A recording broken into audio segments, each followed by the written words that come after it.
Olá, vovós! Hoje a gente vai falar de um assunto bem incômodo, aquele que faz a gente pensar um pouquinho. Se você acompanhou o nosso Rios, a chamada, a gente falou um pouquinho, né, sobre meu neto quer usar saia. Ops, e aí, né? Então, na verdade, o tema do nosso vídeo de hoje é respeito à diversidade. Por que surgiu esse tema? Porque eu estava numa reunião com alguns amigos, casais de amigos, e sabe, né? Reunião de casal de amigo que tem netos, sempre surge a questão, os papinhos aí dos netos, né? E aí uma amiga trouxe a seguinte questão. Ela foi na escola do neto para fazer atividade lá com avós e netos, e era livre, tinham muitas atividades artísticas e tal, e umas crianças pediram para ela fazer argila. E ela falou, ai caramba, será que que eu vou fazer, né? O que eu vou modelar? Bom, ela resolveu fazer um boneco. Aí fez o corpinho, a cabeça, o corpo, bracinhos, pernas, enfim. Aí resolveu modelar um vestidinho, cabelinho comprido e tudo mais. Quando ela terminou, tinham várias crianças em volta dela e um menino perguntou, tia, você fez um menino ou uma menina? E aí ela teve um clique na hora e falou, bom, retornei a pergunta para ele. O que você acha? Você acha que é um menino ou uma menina? E aí a criança falou para ela, olha, tanto faz, porque meu amigo X, ele vem para a escola de saia. E aí a gente falou, ops, né? Como é que é isso, né? Que costume diferente, porque nós, 50 mais, a gente tem um pouco essa coisa de que o que é hábito de menino, o que é hábito de menina, e isso rompe um pouco os nossos paradigmas, né? Rompe um pouco aquilo que a gente acha que é normal, né? E que na verdade a gente está diante de outros costumes, de outros hábitos, de outras experiências, de uma geração que vem experimentando coisas novas. A nossa geração também passou por isso, mas nesse momento eu acho que está tudo muito mais rápido, né? As crianças estão apresentando essas questões da diversidade muito mais cedo. Esse neto dessa minha amiga tem 5 anos. E quando eu comecei a gravar a chamada para esse vídeo, o meu marido que estava por perto falou assim, nada a ver, por que você vai falar sobre isso? Imagina, que assunto polêmico. E eu falei para ele, mas é isso, a gente precisa falar, porque nós, avós, precisamos estar preparados. Primeiro que a gente precisa estar sempre informado. Segundo que também a gente precisa estar preparado para ter esses papos com os nossos netos, né? Por quê? Porque eles vão trazer isso para a gente, porque eles estão envolvidos num contexto social. E dentro do contexto social que eles estão, está a escola, onde eles vão encontrar com crianças que têm diversas educações nas suas próprias famílias, que vão romper, sim, com essas crenças que a gente tem. Pode ser que os nossos netos sejam aqueles que vão romper com a crença das outras famílias, tá certo? E a gente tem que estar, na verdade, antenado com todos esses temas, porque não adianta a gente tapar o sol com a peneira, né? Tá aí, tá na nossa frente e a gente precisa falar sobre isso. Uma outra amiga que tem uma neta adolescente, a neta dela, ela é atleta, ela joga basquete. Então é uma menina que habitualmente se veste de camisetões, de bermudões que vão até o joelho, não curte a vibe de vestidinho, sainha, enfeitinho, e é pra avó super frustrante, né? Uma outra amiga falou que o neto de 6 anos chegou na casa dela com as unhas pintadas no final de semana e que aquilo foi meio que um choque para ela e ela foi conversar com a filha e com o genro. Mas, gente, o que é isso? E aí os pais falaram, olha, nada a ver, ele viu a gente pintar, é curiosidade, quer pintar, deixa pintar, daqui a pouco a gente passa acetona e tira, não tem nada a ver. E aí a gente sempre acaba tendencioso para um lado da sexualidade, né?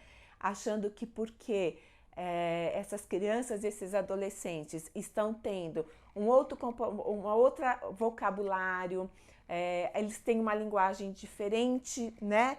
De se expressar também, eles têm um outro tipo de gosto de vestimenta, eles misturam as coisas e que a gente acreditava que fosse só de menino e só de menina, e que isso não significa que está determinando a sexualidade deles.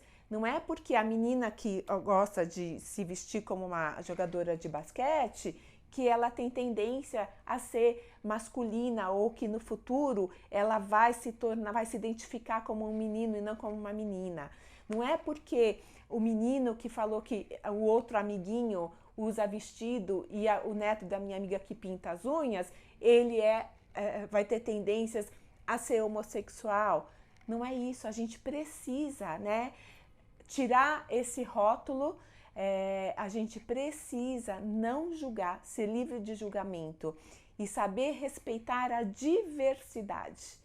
E essa é a nossa pegada aqui, né? É como é que a gente conversa com os nossos netos sobre esse respeito à diversidade, né? Então, quando a gente ver alguma situação dessa, a gente pode fazer perguntas, pode conversar sobre, a gente pode abordar o tema, perguntar o que eles pensam, se eles usariam, se sim, porque sim, se não, porque não.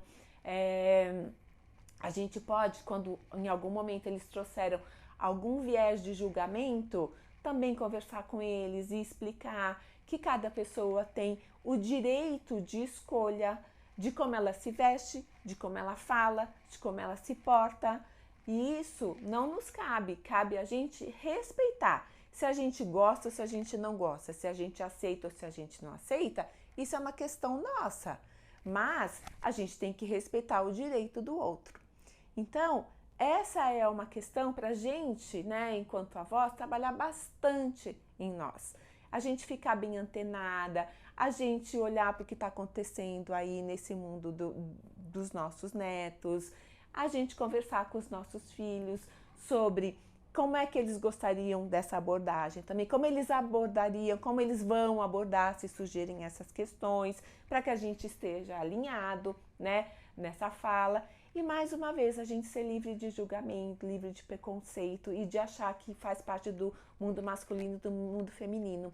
Hoje, a gente está vendo aí uma mulher totalmente reposicionada dentro do mercado de trabalho, dentro das questões do lar também. Então, a gente tem outros tipos de comportamento. Então, a gente precisa abrir a nossa cabeça para esses novos tipos de comportamento, certo?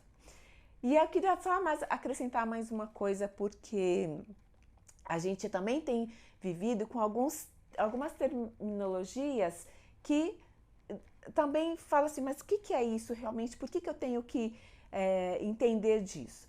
Outro dia eu fui responder um questionário e aí perguntava assim, sexo, cisgênero, transgênero, transexual, binário, nananana. E eu falei, gente, meu Deus, são tantas coisas, deixa eu pesquisar, porque eu nem sei como responder. Então, eu vou falar de duas aqui hoje que eu acho que são importantes e que acrescenta a essa fala do vídeo de hoje. Então, o que é uma pessoa cisgênera? Uma pessoa cisgênera é aquela que nasce fisicamente com as características do sexo a que ela pertence. Então, por exemplo, eu nasci uma menina com características de uma menina e me identifico hoje como uma menina, como uma mulher do sexo feminino. A mesma coisa com um menino, nasce fisicamente como um menino e se identifica na vida adulta como um menino, como um homem do sexo masculino. Transgênero é o oposto, é aquela pessoa que nasce com as características de um sexo X, mas ela se identifica como sexo oposto. Por exemplo, eu, uma mulher, fisicamente uma mulher, me identifico como um homem. Então, isso é uma pessoa transgênera.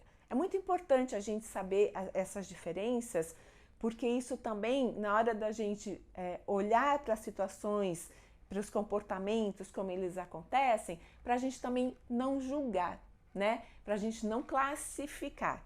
E eu acho que tudo isso colabora para o nosso aprendizado, para o nosso entendimento. Afinal de contas, a gente aprende muito com os nossos netos, eles tiram a gente da zona de conforto, eles causam esses incômodos todos e que são muito bons, porque faz a gente, né, crescer, se abrir, aprender, buscar e tá aqui. nesse vídeo, aprendendo junto, conversando, ouvindo. Então, ó, vocês sabem, vovó, esse canal Papo de Vó no YouTube só existe por causa de você. Então dá um joinha, compartilha e continua com a gente, porque tem assunto quente por aí.